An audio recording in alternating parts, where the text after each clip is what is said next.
guys, welcome to another live session for Earthworks Hub.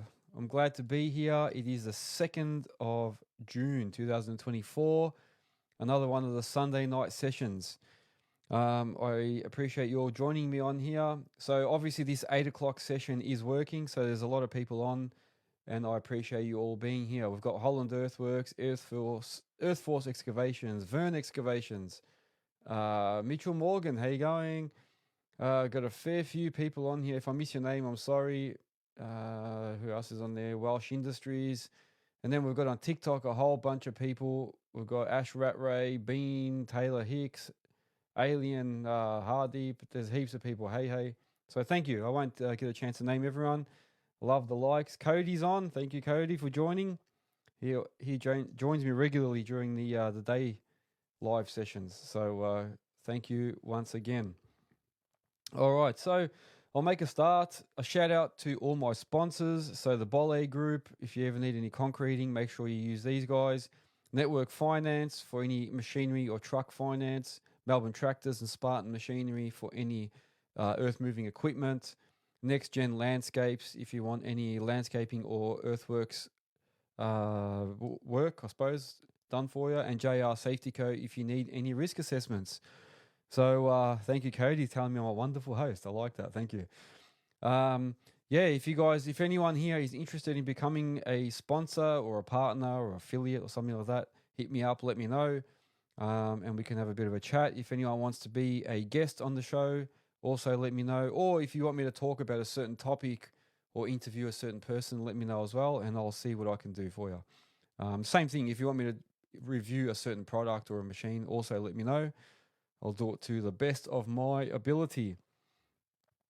Project updates, as usual, I'll go quickly through what I've been doing. So, people have got questions already. Give me 1 sec. So we've got the plumbing company. Thank you for joining us. I will talk about that in a second. Secondhand excavator buckets, hang on. Secondhand excavator buckets. Let me write it down because I have a bit of a program. So I'll follow the program and then I'll head up. So what I'll do, I'll talk about my week, talk about my projects, I'll talk about a topic, and then I open it up to everyone. So if you haven't been on before, that's the sort of process I'll try and follow. And someone told me I keep playing with this pen, and I'm doing it again.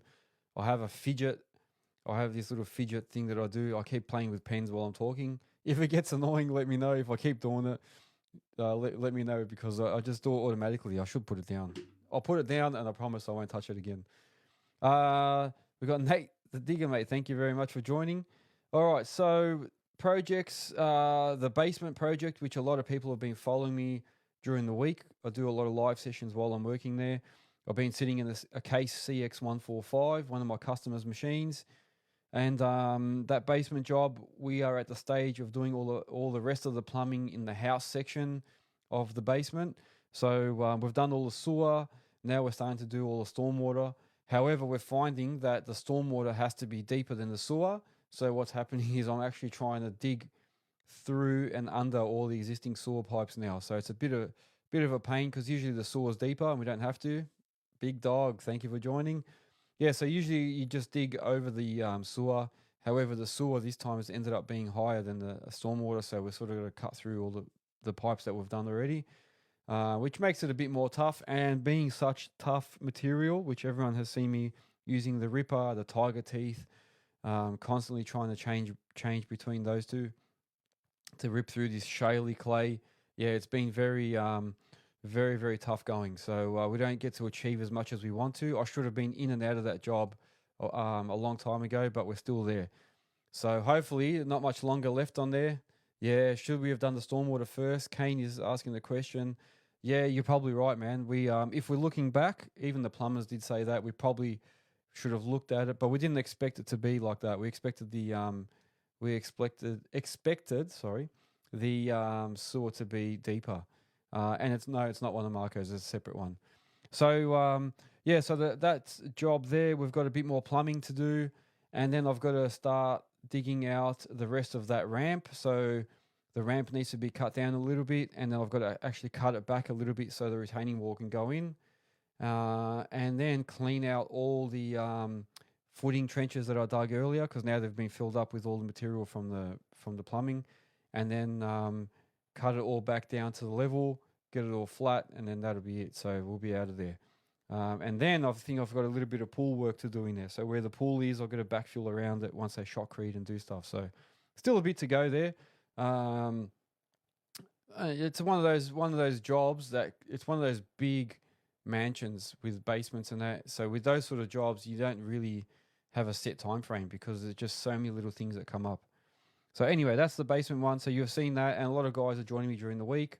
So I'll be there this week. If you want, make sure you check out, especially on TikTok mainly. So mainly I run that on, mainly I'll do live sessions there on TikTok. So go there and you will see me working and you can talk. I actually really enjoy those sessions because doing a live during the day, it makes my day go quicker. People ask questions, why are you doing this? Why are you doing that? And I actually, a couple of people have been really good. They've been recommending, why don't you try the bucket backwards? Why don't you try this? And it's actually not bad. It's good. It's good. It's good having so many people come on and watch during the week. Project Spalding, the roof is on. So hopefully you've seen my posts during the week. All the roof is done now on that factory. Complete, except for 2 whirly birds have to be installed. So I'm going to put some whirly birds in. So the roofers are going to come back for that. But the roof is on. All the steel work's done. Panels are up. Now we're going to start doing the external plumbing. And some electrical work for the gates and NBN. And then we can start digging out all the front section to do the car park and the driveway. So there's a bit to go on in the next few weeks. And then I've got a chippy coming in to start doing all the timber or start building the office area. And I've got the windows on order and the roller door. So things are happening there. Things are happening. So there should be a factory in a few months, hopefully. So also during the week, I released a new podcast. So I interviewed Ant from Digger. So hopefully everyone got a chance to see that. If you haven't, make sure you go to my YouTube channel or Spotify or Apple and watch that interview with Ant. That is a really, really good interview. He was so easy to interview and came up with a lot of good stuff that will help everyone. So Digger, if you don't know, Digger mainly, their main selling product is augers and drills. So most of us in this industry will know about Digger. And there's a couple of interesting facts there. I thought Digger was just Australian, but they're massive. They're all around the world. So they've become really, really big. And they do a lot more than just augers. So we assume that they do that mainly, but they do all sorts of attachments and stuff. He was saying that I think there's over 70 different types of attachments that they offer. So Digger, make sure you go and check out that podcast. I've got a couple of really good ones to release next week, so keep an eye out. I've got a couple of really, really good ones there. I won't let anything out of the bag yet, but yeah, keep an eye out, guys. Let me have a bit of a top up here. I gotta lubricate the throat there. How's that? So yeah, make sure you do join me on my live sessions during the day, and then you will see how my projects are going, and that's it. Somebody's asking why I have 2 mics. The reason for that is I have one for the Instagram camera and one for the TikTok camera. So for some reason, I can't join them both on the one audio interface. There might be a way to do it, but I don't know how to work it out. I've been trying. So I've just got one hooked up to one phone and one hooked up to the other. And that's right, yeah. Oh, thank you for the likes. I'm getting likes, getting roses, getting gifts. Thank you very much, guys. Appreciate it. So that's why I've got the 2 mics. Once I work out how to have them all connected to the one interface, I'll be happy. It'll be better, heaps better. But for now, it works. So hopefully you can hear me. Okay, so I really can't wait to get to my topic, and then that way I can get it out of the way and you guys can start asking questions. But this topic is very interesting, and it's got a big effect on me. So I can't wait to sort of talk about it, and I'm going to open up to all you guys as well. So while I'm talking about this topic and what's happening, also think about things from your perspective, and I'm happy to hear your opinions on whether it will work or whether it won't work, and so forth. But my topic today is: can I run an excavation business without any equipment or employees? So can I actually run the business without any of my own equipment that I own, or like on lease or whatever, or and any employees. 1-800 you're saying yes. The reason I say that is because, and I'll run you through a bit of a journey. So I'll run you through my journey. So my journey was, I started initially with an SK210 Cabalco 20 tonner, and thought, you know what, I'll put an operator in there while I'm still working at my day job, and I'll just get it going. Then I soon realized that it's not as easy as I thought. I need to be in the industry. I can't be doing something different. I need to be in the industry. And then in the end, I went through a lot of operators and then just ended up going in and jumping in on that machine myself.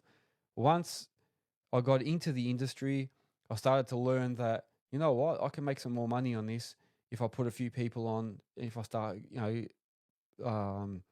getting a variety of work, diversifying into residential, commercial. So I started buying machines, putting more people on.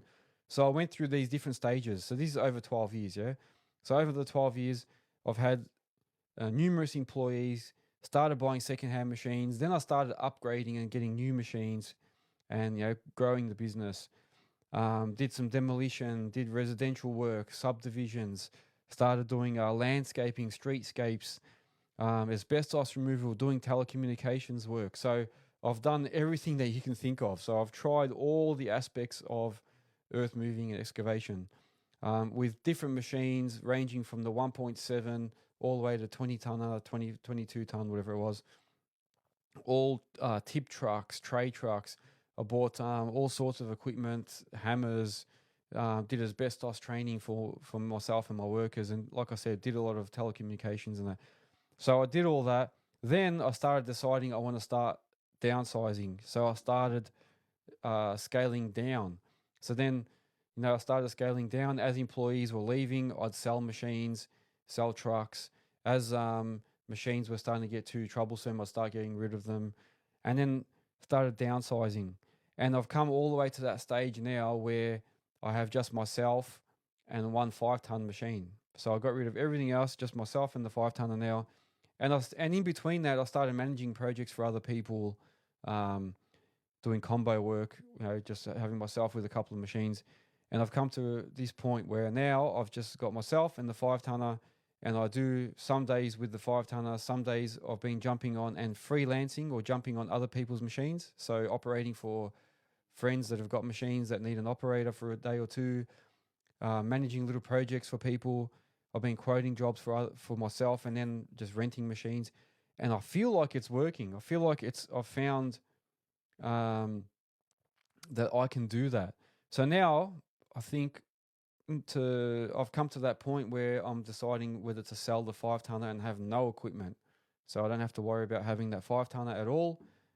And the reason I say that is because I feel like while I've got that 5-ton machine, I feel like I need to keep finding work for that.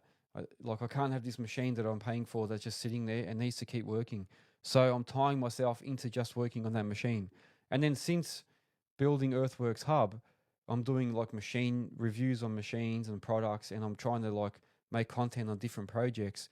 I feel like I can't be tied down into that one machine. So, and I've had a bit of a taste now that I'm, freelancing and working on other people's machines. And then while I'm doing that, I'm having a chance to review those machines and offer you guys more content. So it's sort of made me start thinking like, hang on, do I really need my 5-tonner then? Like maybe I don't really need it. Just get rid of it. If I need a 5-tonner for a job, I'll either subcontract somebody in that has one. So I'm giving work out to people in the industry because it is tough at the moment. So if I can find a job where I can subcontract someone in, then I'm going to actually offer some people work. Or worst case, I can just rent one for that job and sort of price it into the job and then finish and hand it back. So I've come to that point where, yes, I've decided I'm going to sell my 5-tonner now. It kills me a little bit because I think, am I going backwards? I don't know. I start to wonder, am I going backwards? Am I failing the business? You know what I mean? Have I done something wrong that is making me sell all this stuff and not want it? But it's not. I think what it is I've now discovered Earthworks Hub. I want to start doing more podcasting.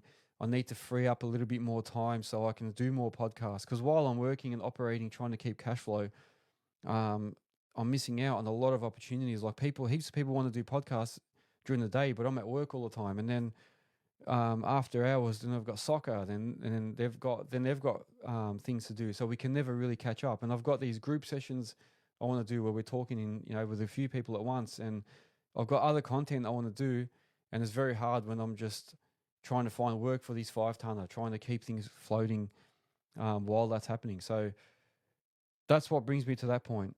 So I've decided I'm going to get rid of the machine. I'm going to do freelance operating, so I'll be able to go and help people out when they need someone for a day or two. So I don't want to be like full time for someone. I want to be just on call when you need me. I want to be able to quote projects. So if I get a full project, I'll just sub people in or rent machines. That's it. And that'll give me a variety of machines to work on, a variety of different jobs. So I might be in the roller, I might be on the excavator, I might be in the posi track. You know what I mean? So it mixes it up a little bit for me. So I'm not just stuck in my 5. And then I can give you guys better content as well. So hopefully that makes sense. And I really want to hear what people think. You know, do you reckon that it's possible? Do you reckon I can do that? And what I'm thinking is, like, the money that I get for my machine will give me enough funds to keep me going. You know what I mean? Until and give me a chance to have a few days off in the week to try and do these podcasts and do more content for you guys, and to advertise my website. So I don't have to worry about being in that machine, like in my own machine every day. So it'd be very interesting. I'll open it up to you guys as well. Tell me what you guys think. Has anybody else, Benji boy, hey brother, has anybody else done that? Is anybody else operating with their excavation business with no operators and no machines? Because I'd be interested to know how you're finding it. Is it working? Is it possible? And what makes me positive about it is that I do see, like, a lot of these big civil companies, they don't have their own machines. They just win the work, and then they just subcontract a lot of us guys in with our machines. Or they'll get, a couple of laborers in, hire machines, and do that. So I think it has to work. Thank you very much, Ben, your boy. And Retro, thank you, Retro, for joining.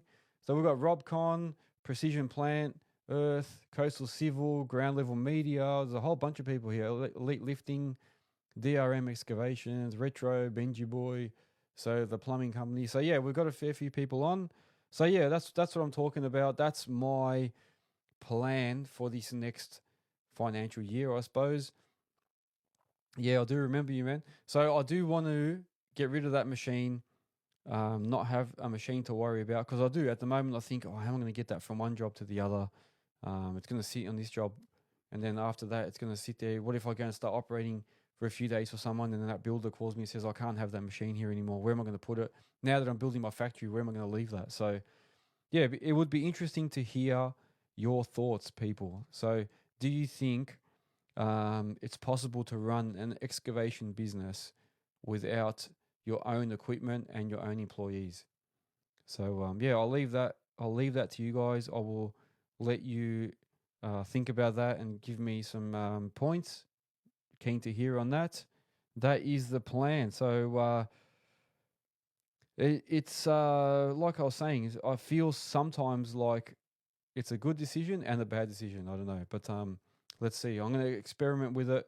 Worst case, I can always just buy another machine later on in the future and just go back to working again on one machine. But I want to try this, and that'll give me a lot more freedom to actually work on Earthworks Hub. All right, so that's the topic for today. If you have something you want me to talk about, let me know. Let's go for it. I'm opening up to you guys now. Somebody asked a question earlier. I'm just going to scroll back. Thank you for your gifts as well, guys, in between, and your likes. Somebody asked a question about machinery. What was it again? Oh, where is the best place to buy secondhand excavator buckets? So that was a question from the plumbing company.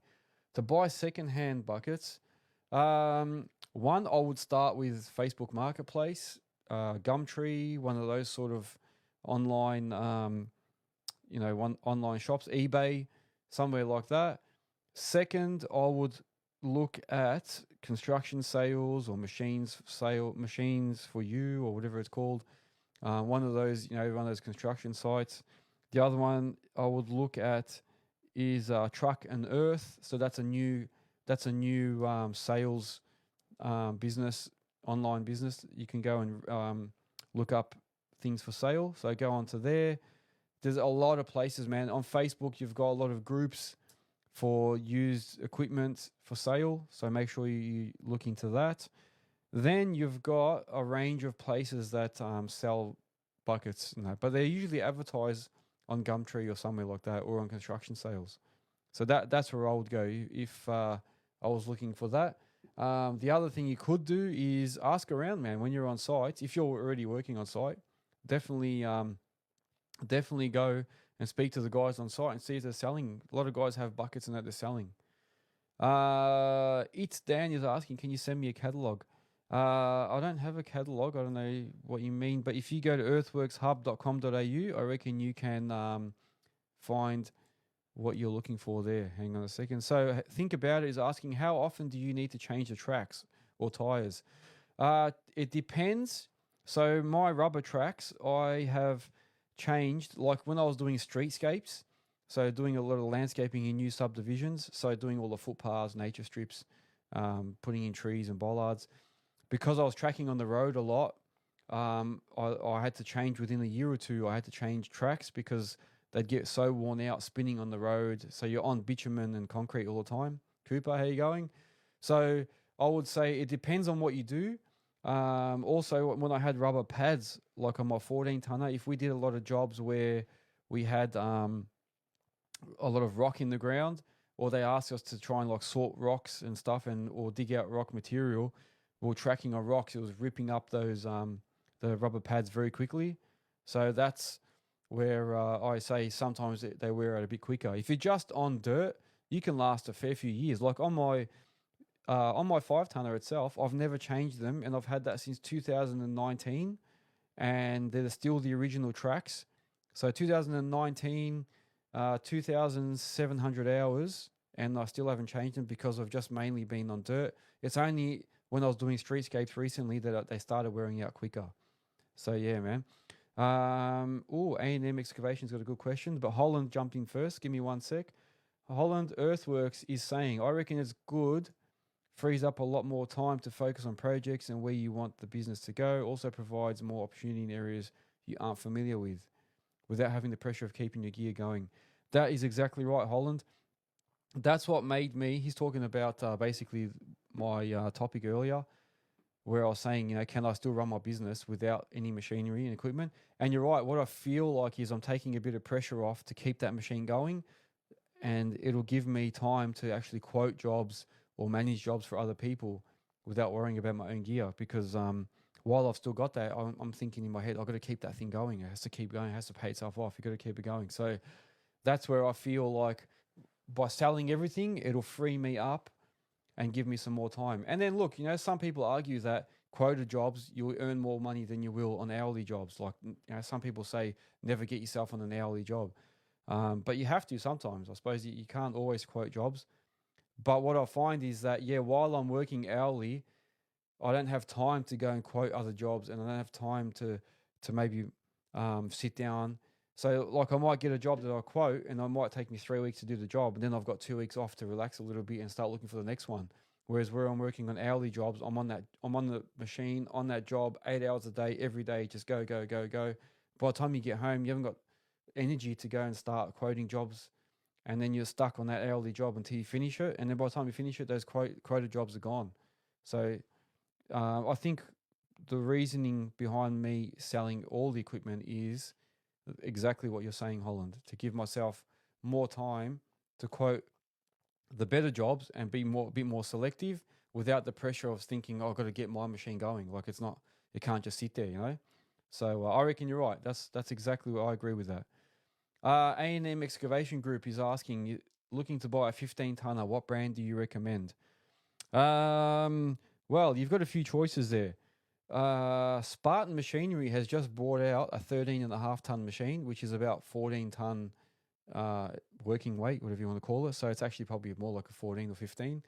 I haven't seen that. I'm going to be reviewing that machine very shortly, so keep an eye out for that. But existing brands, you've got Kobelco SK135s, you've got the Case CX145, and you'll see me working on that and a couple of things I've done with that recently. During the week as well, if you join me on my TikTok lives, you'll see me working on that. So that, I would say the Case CX145, which is really a Sumitomo, would be really up there. And the Kobelco at the moment, the SK135, I would recommend. Tony Soprano is saying anything Japanese. Yeah, I reckon Kobelco are really good. People say the Cat 315s are not a good, the new Nexgens, but I haven't used one, so I can't really give you a good opinion on that. But I know that Kobelco is a good all-rounder, cost-effective. I think they've gone away from the AdBlue now as well, so you don't have to worry about AdBlue and all that. Which is, I had a Case I had a Kobelco 14, but it had the AdBlue on it, and I hated it because I had to get a separate tank, constantly fill it. And when we had the AdBlue shortage, we couldn't work a lot of times, so I didn't like that. But apparently since then, they've stepped away from AdBlue, which is a lot better. So yeah, the Komatsu PC 1 through 8, pretty good as well. So I reckon that's another one. They are a lot slower in slewing and moving and that, but still a good machine, man. Komatsu's been around for a long time. Think About It is asking, what is AdBlue? AdBlue is it's called urea, which is just like it's a liquid. And correct me, guys, if I'm getting this wrong. It's an additive that you put into your like a separate tank that gets fed into the engine to try and combat some of the pollution in that machine that it releases, to reduce the amount of gases that machine releases. So it's another additive you need to add to your machine apart from diesel. So, and then apparently it mixes in the motor with the diesel and cools it down and does, I don't know, all this other stuff.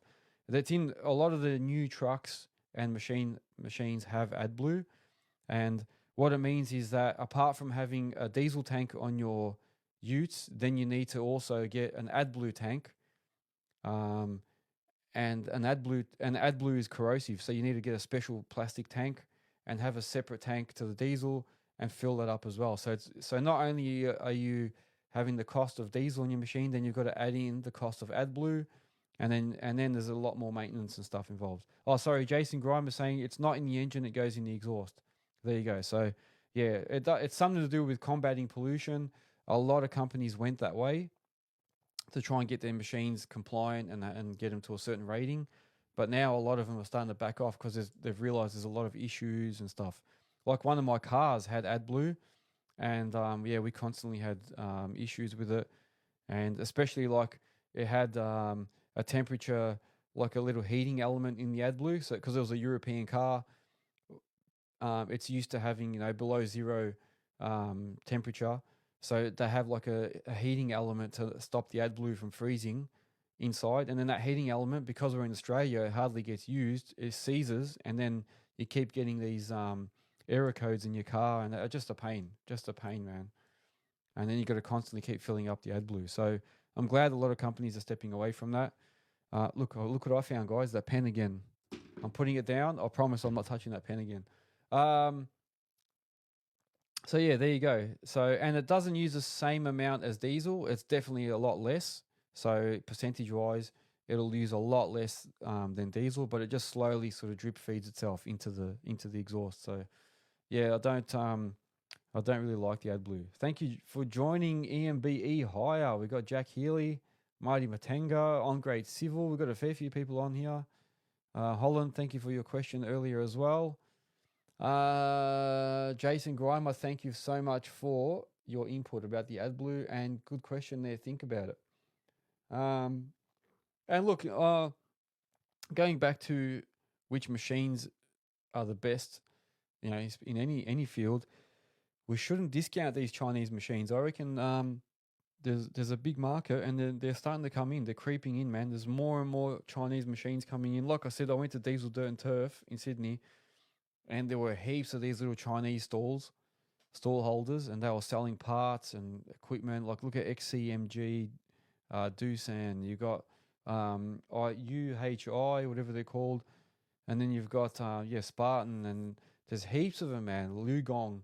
There's a lot of Chinese machines coming in the market, man. So they're starting to creep in, and a lot of these Japanese machines, or that we think are Japanese, are starting to use a lot of Chinese products in there. And then a lot of these Chinese machines are actually using like Kubota engines and Yanmar engines and that. So they're all like starting to integrate. So yeah, we won't be able to discount the Chinese machines anymore. Like I said on another live, you look at Hyundai's and Kia cars and all that. Like everyone used to bag them initially. Now they've like taken over, and they've got just as good technology on them as other cars. So yeah, I think that'll start happening in the machine world.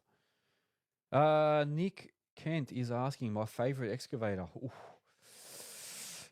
My favorite excavator. You know what? I think my favorite excavator is a Case CX145 with an offset boom, rubber pads.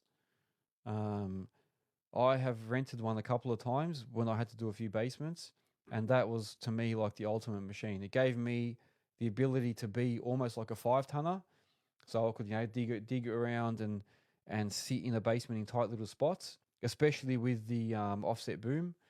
But it was powerful enough to load trucks and bulk them out and still work and do bulky stuff. So I don't know. I reckon that was one of my favorites. But I am biased because I've only used a certain number of those machines. You know what I mean? So I haven't used like the whole range of different ones.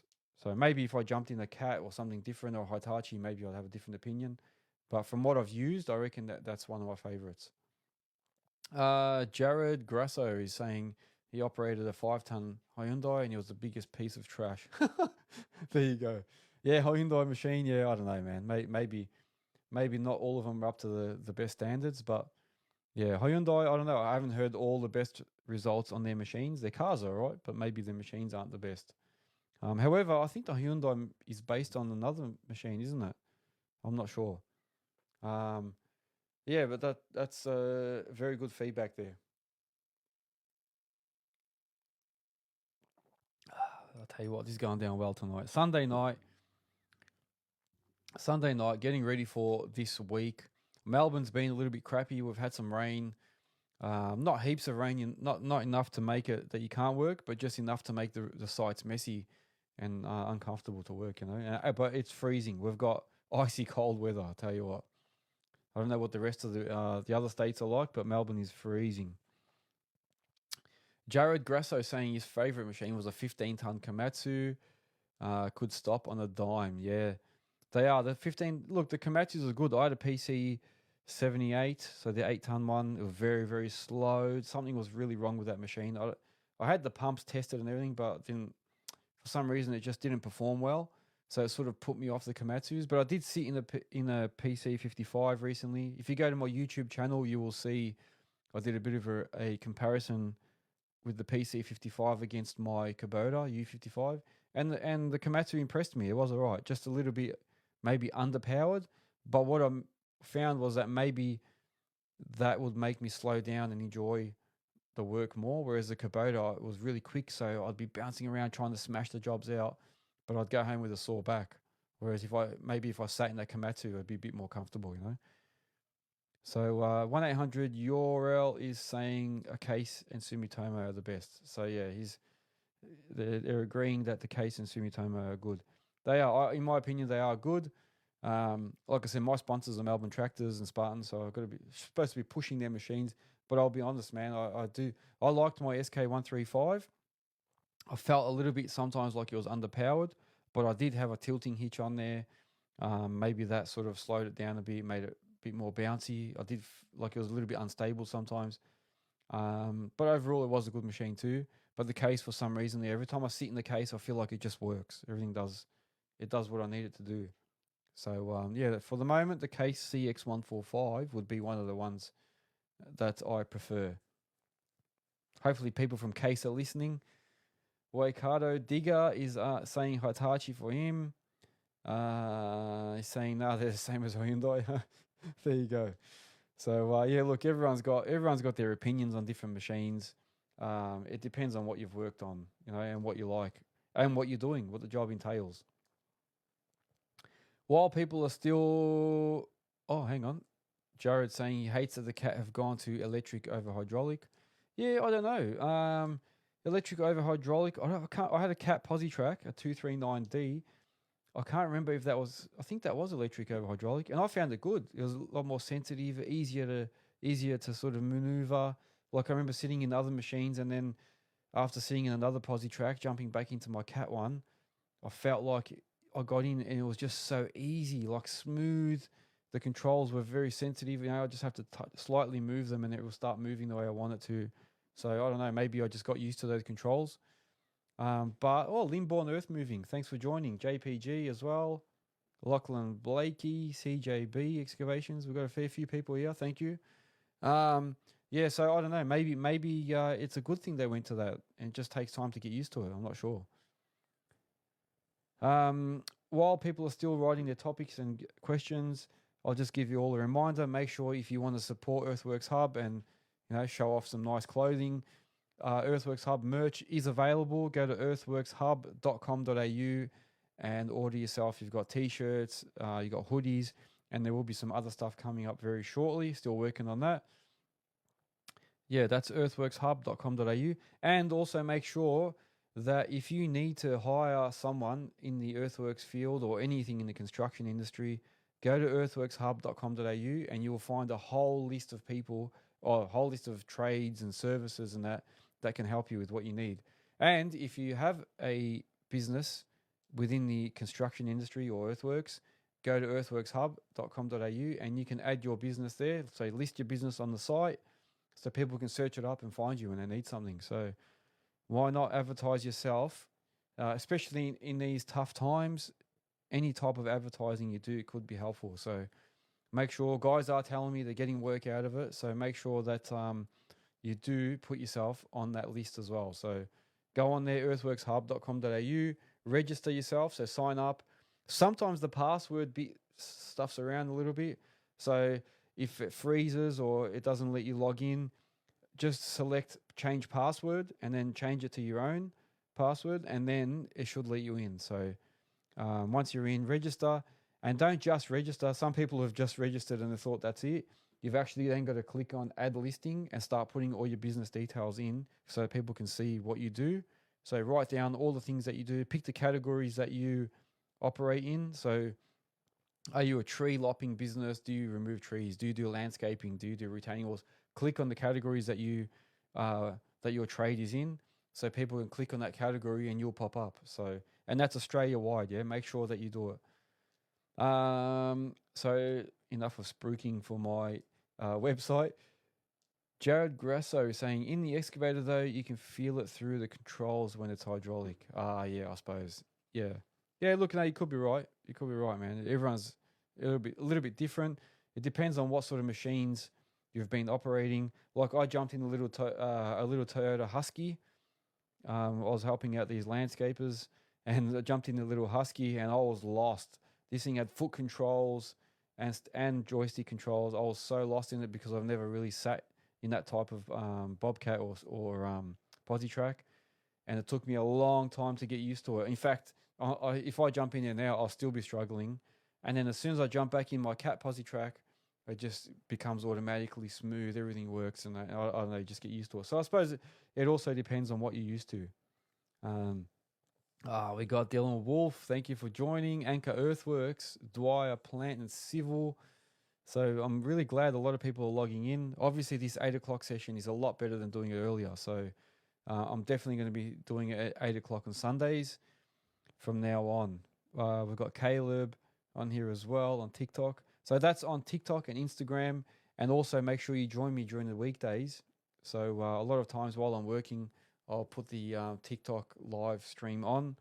And yeah, people always join me. I enjoy it because it makes my day go a bit quicker. And I enjoy people asking questions, and I can help them out. If I can help out, I help out. If not, other guys are inputting as well. So I like that. That's really good. Makes it like a bit of a community sort of feeling. Make sure you also subscribe. Dylan Wolf, yeah, it's all going good, mate. Thank you. Hope everything's going good with yourself.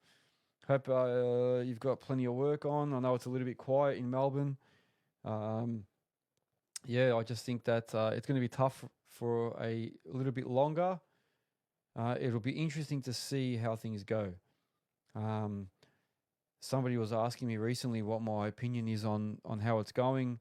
I think it's going to be very tough, and it might get tougher, man. Like, as I don't know if you guys are listening to the news, and I do a lot of investing and stuff with properties, so I'm constantly listening to all these investment channels like YouTube and stuff, and guys that mentors. So a lot of guys are saying that, yeah, at the moment inflation has started increasing again. So if that's the case and inflation starts increasing, that means people once again are going to start losing confidence in building, and then that, because they think that automatically that means interest rates are going to continue to go up to try and battle the inflation. So if interest rates go up, people are not going to build. If people aren't building, the civil companies and subdivisions don't have any work because they've got no, developers aren't selling blocks, and it just starts becoming a snowball.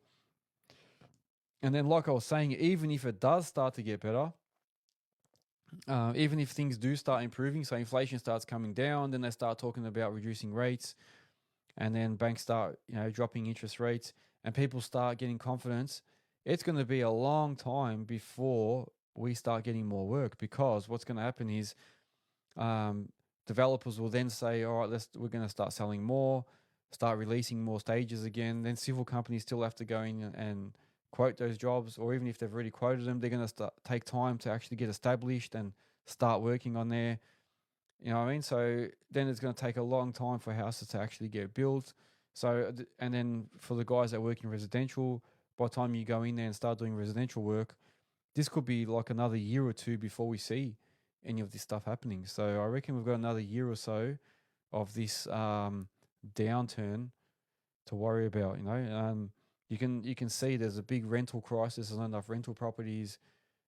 People aren't building. That's just what's happening. So and I know a lot of developers, and they're saying they're not selling. They're just, people aren't buying blocks. People are hesitant to try and spend money.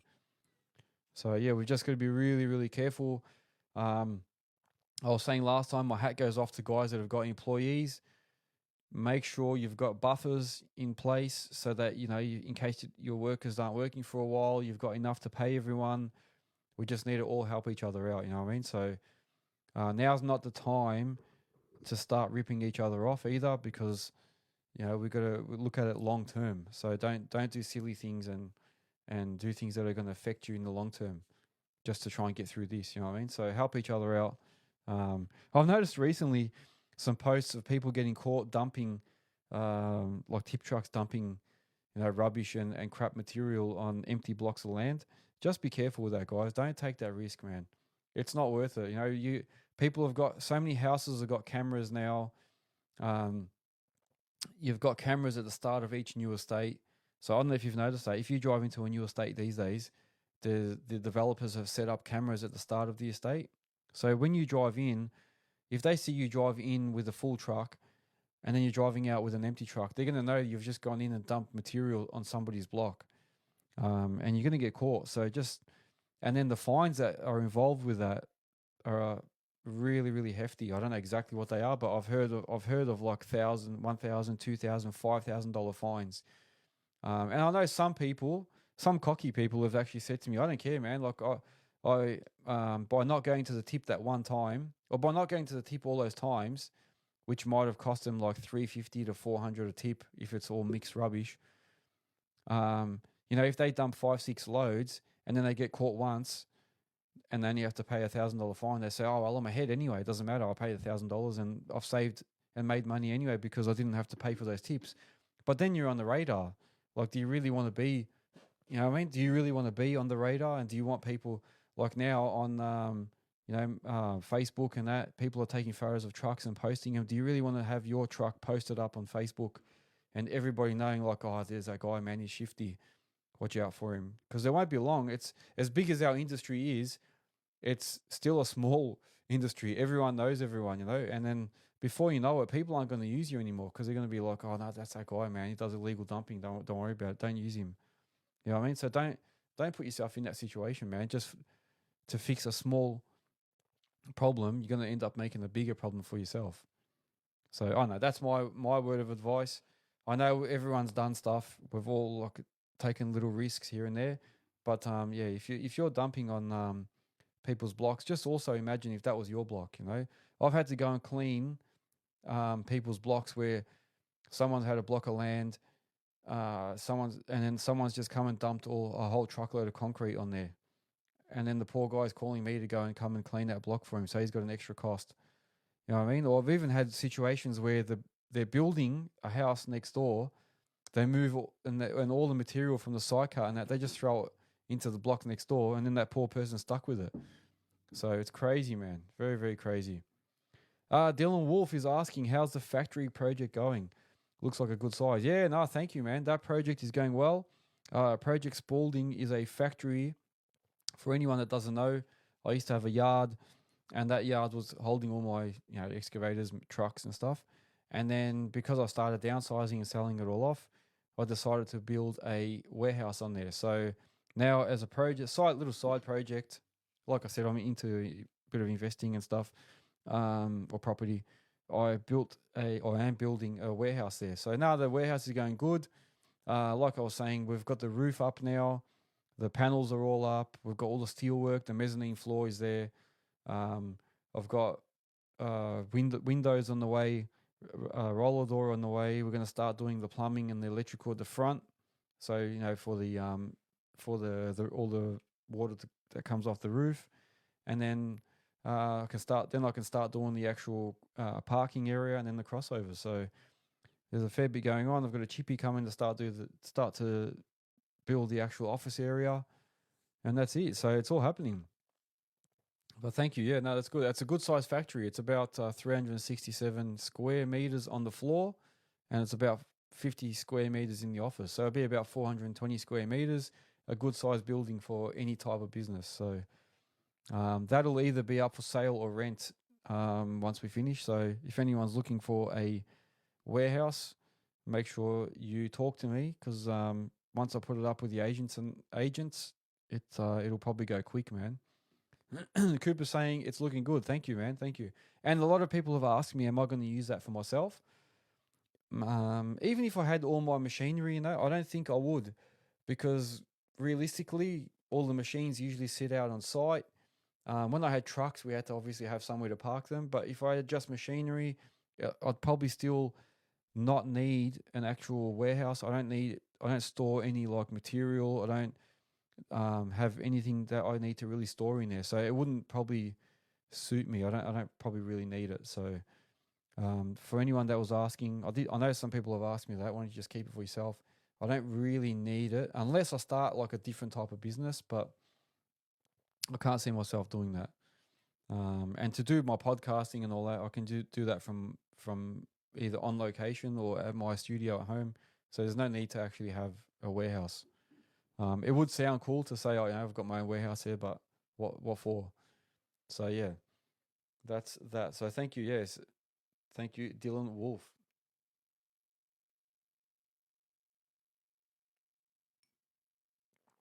How are we going with time, guys? I think I've got another 10 minutes, yeah? So we've got another 10 minutes. Make sure you are subscribing, guys. Make sure you go to my YouTube channel. So go to Earthworks Hub on YouTube, Instagram, TikTok, Facebook. We've got a Facebook group now as well. Go on Spotify for the podcasts as well, and Apple. So if you go to YouTube, you can see two. Sometimes you might think, why has he got the same podcast twice on YouTube? The reason we've got it on there twice is YouTube has its own podcast channel as well. So YouTube has YouTube podcast, but it only gives you audio. So there's no video when you look at it or when you turn it on. So I had to actually do the video version as well separately. So that's why. So if you go just to my video section, you'll see podcast videos, and I've actually included the video, so you can actually watch the interviews as well as listen. Or if you just go to YouTube podcast, then you can only just listen to it. Or if you go to Spotify, you can do both as well, and Apple. Dylan is asking on TikTok here, what is the best first trade? When you say first trade, I wasn't sure what you meant. I'm not sure what you mean by the first trade. You mean first trade to get into before excavating, or the best first trade when building? I'm not 100% sure. Maybe Dylan can clarify that question. And Cooper's saying, yeah, he was also wondering why there was two. Yeah. So the reason, if you go on my YouTube and you see my podcasts come up twice, is because one is the YouTube audio version and one is the YouTube with video. So you can pick both alternatives. And I appreciate everyone being on here. I saw Baden on here as well. Baden, good for you. Thanks for joining us. And thank you to everyone that's following me. I can see a lot of people starting to follow, so thank you for that. Thank you for the gifts earlier. We got On-Site Civil on Instagram. What's that? LBO Excavation, A&MC Contracting, A&M Contracting, sorry. So yeah, a fair few people on here. I really appreciate you all coming on and spending your Sunday evening with myself and everybody else on here. Also, while everyone's typing their questions, make sure that you give me some feedback. If you guys want me to, talk about a certain topic, if you want me to talk to a certain person, if you've got questions about something, let me know, because then I can always try and search it up if I'm not sure on the answer. If you want me to do certain material on things, let me know, yeah, because I'm happy to try and help. I want to give you guys the content that you want, so I'm open to your feedback and that. On-Site Civil saying, hey mate, yep, hey, how you going? On-Site Civil Group. Farm Fest. I got a bit of a late invitation, so Farm Fest is on this week in Queensland. Actually, I didn't realize how big that expo is. I'm sort of spewing. I didn't know about it a bit earlier because I could have been up there and done some more content for you guys. I might have to go to that one next year instead, because this week I'll be stuck in that basement. I can't just go. Hello, Grumpy J. Yeah, so I am going to miss out on Farm Fest, but apparently it's one of Queensland's bigger type of expos. So if you guys are in Queensland, yeah, let me know how that went. I think it's going to be wild. It's going to be big. So when they say Farm Fest, people think straight away agricultural, but they do a lot of excavator and earthworks and earth moving stuff as well. So I spoke about the merch, spoke about the website. Oh, new listings. Hang on, let me tell you now. We've had a few listings this week. So like I said earlier, if you have an earthworks business, and it can be anything in earthworks, even if you're an insurance company or if you're an employment agency, if you're a recruitment company that recruits, anything to do with earthworks, or a traffic management company or anything like that, go to earthworkshub.com.au, add your business on that website, and people can find you and use your services. So this week we've had Atlantic Insurance from Victoria.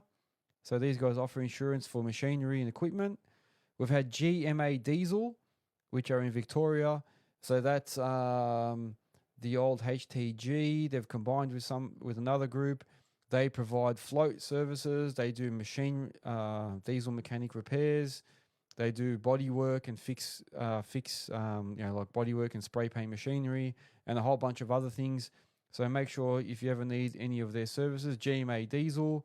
And then we've got Graham's Earthworks in Picton, New South Wales. We've got a couple of older listings here: 1-800 Hose Van, Adelaide; Spartan Machinery, Queensland; Melbourne Tractors in Victoria; Bris Vegas in Queensland; Earthworks Geelong; Earthforce Excavations, who's on here this evening. So there's a whole bunch of people already on there. There's heaps of people there. R&B Earth Moving, Kensington, ACI Contact, heaps of people on there. There's little machine repairers and on there, diesel mechanics, everything. So make sure you go to earthworkshub.com.au if you need anything to do with earthworks or construction. Harvey Milk is asking, what machines are they in the back? Ooh, do you want me to grab those machines and show you? They're little models. So sometimes machine suppliers or sales guys that I've bought machines from will give me little models as a bit of a thank you, I suppose. And I usually keep them. So there's a few that I haven't got. I can't find them for the life of me. I had some, but I can't find them. But let me grab these ones. I'll show you. Just give me 1 sec, Harvey and the rest of the group. I will show you what I've got.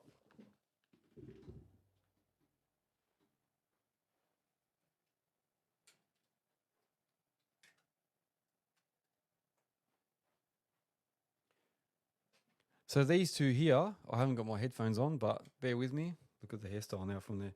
But for example, Melbourne tractors. When I bought my SK210, oh no, yeah, operator grade. If you missed my last week's live, they're all posted up now. So if you go to YouTube or Spotify, I've been posting them all up now.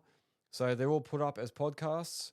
So you can actually go and backtrack and see what you missed. So even this one will be on there in a few days. So make sure you do join and have a look. But for example, so going back to yourself, was it Harvey, yeah? Or was it? Yeah, Harvey Milk. If you have a look, this is a SK 350, but I had an SK 210. And when I bought that, they gave me one of these. And then, remember I was talking before about my SK 135? Yeah, I'll get those other ones too, yeah. I had an SK 135, and then, I'll show you all, even over here. Melbourne Tractors actually went to the, all the way to actually putting Eagle One Industries stickers on the actual machine for me. So that's the exact replica of my SK135 that I had. That's, for example, that's those ones. And then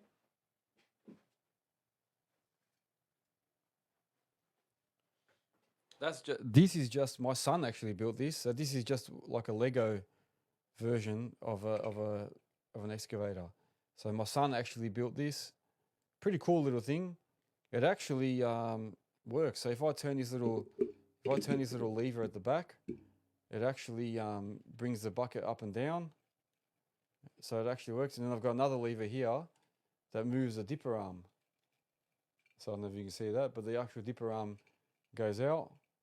Yeah, pretty cool. So this is actually, my son built that. That's just from like a Lego thing. I don't know what you call that. It's not real Lego, but it's one of those type of things. And then the other one,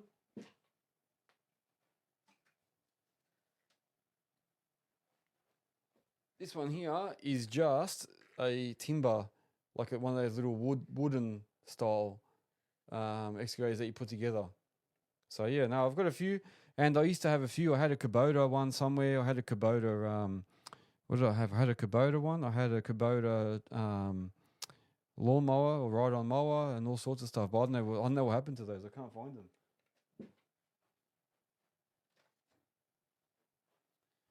There you go. There you go, guys. So hopefully that's what you wanted to see. There's one more. Hang on. Which one is it? Where am I? Are you talking about the truck? Where have we got? There's one more. Is the excavator at your house? No. No. The trap. Yeah. The truck. Oh, yeah, the truck. That's just a Kenworth. Oh, no, it's not a Kenworth. I think that's like a Peterbilt one. Hang on 1 second.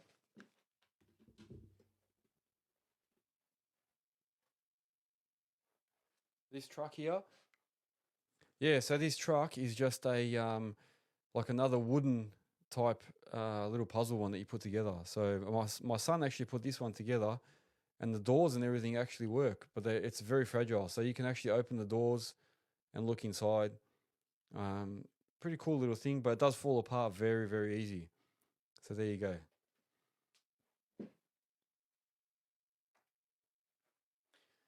And then, of course, I've got a fan. See that fan up there? That fan. So that fan was from Spartan Machinery. It's like a Chinese fan. What else is there? There's heaps of stuff. I've got a football from Elite. I've got a rugby ball from Command. I've got hats from all the sponsors and from other people. McNaught have given me a few things. I've got some cans of drink from those beer cans are from JR Safety Co. They actually went into partnership with a local craft beer company and gave me a couple of those beers. Very nice. Harvey Milk, does your son have any more Lego sets around you that we could see? Ha ha.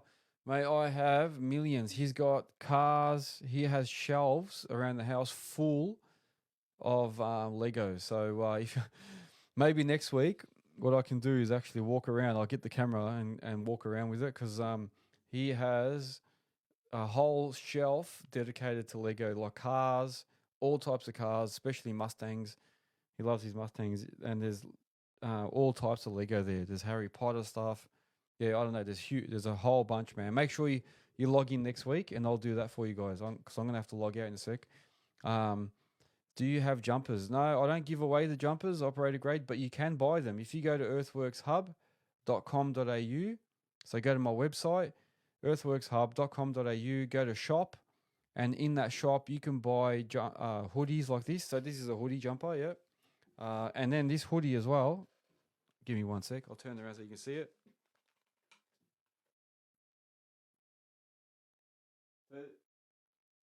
Yeah, this hoodie has Earthworks Hub on the back and on the front. So, yeah, this hoodie is available at the shop on Earthworks Hub, and t-shirts. And some of the t-shirts you can order with all the sponsors on the back as well if you want.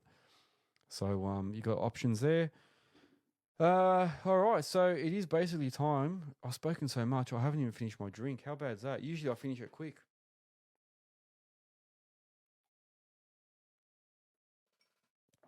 Yeah. So, yeah, you can go on and buy merch on there, and shortly you will see other stuff. I'm trying to get beanies and hats, but like I was saying, I can't figure out how to get an embroidery file because they won't let me do like a printed hat or a printed beanie. It has to be embroidery, and for some reason it's not cooperating. Guys, I really appreciate you coming on and joining me on this Sunday evening. For the guys that regularly join, thank you again. And for the guys also that regularly join during the week, I'll continue those. Like I said, I am going to be looking at moving my 5-tonner on and then just doing more freelance operating and then freeing myself up to give you guys more content and doing a lot more podcasts. Keep an eye out for more podcasts to come shortly. There's going to be some amazing people that I talk to. I think you guys will be wrapped with those. Go to YouTube, follow me, subscribe, and like.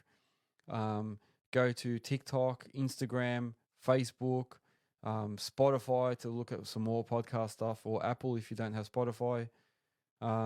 Yeah, keep an eye out for all my stuff.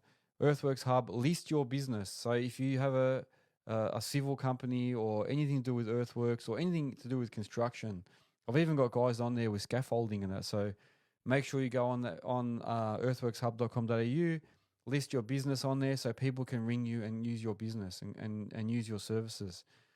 Especially in these quieter times, the pricing for the plans on there, cheap as, man. Like for $15 a whole year at the moment, $15 a year, you can put your business on that list and people can find you.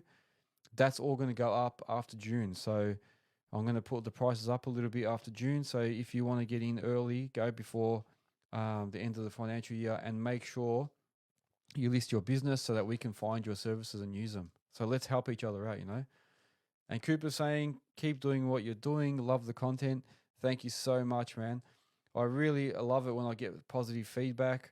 I know I'm going to have trolls. I've had a few trollers come on and talk a bit of junk. But for all the people that are genuine and are happy with what I'm doing and give me good feedback, I really love that. Thank you so much. It keeps me going.